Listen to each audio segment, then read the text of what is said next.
দেখুন, আজকে বিশেষ করে আমাদের যে ৮০তম স্বাধীনতা দিবসকে কেন্দ্র করে আমাদের দেশের যশস্বী প্রধানমন্ত্রী নরেন্দ্র মোদীজির যে হর ঘর তিরঙ্গার যে অভিযান, এই হর ঘর তিরঙ্গা অভিযানকে কেন্দ্র করে সারা ভারতবর্ষের ন্যায় আমাদের ত্রিপুরা রাজ্যেও এই যে হর ঘর তিরঙ্গা প্রত্যেকটা দিন প্রত্যেকটা জায়গায় প্রত্যেকটা কোনায় কোনো না কোনো জায়গায় এই হর ঘর তিরঙ্গা কার্যক্রম অনুষ্ঠিত হচ্ছে বা হয়েছে। তারই নেই আমরা আগরতলা শহরেও বিশেষ করে যারা আগরতলা শহরে জনজাতি আমাদের ছেলেমেয়েরা যারা পড়াশোনা করেন তাদেরকে নিয়ে আমাদের ভারতবর্ষের যে যুব সমাজ, যে জেনজি ভারতবর্ষের পক্ষে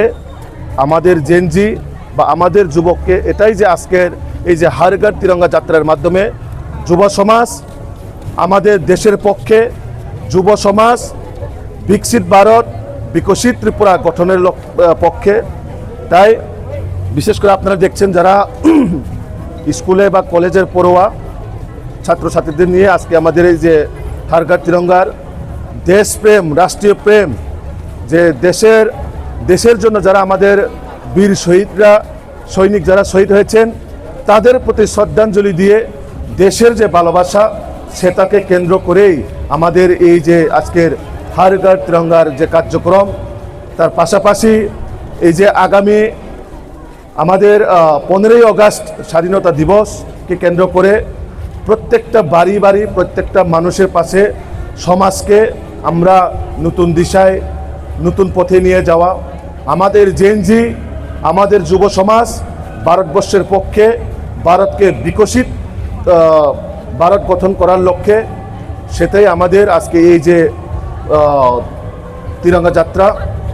তো আমরা এই তিরঙ্গা যাত্রার মধ্যে সমস্ত রাজ্যবাসীকে আগামী এই যে 15ই আগস্ট স্বাধীনতা দিবসকে কেন্দ্র করে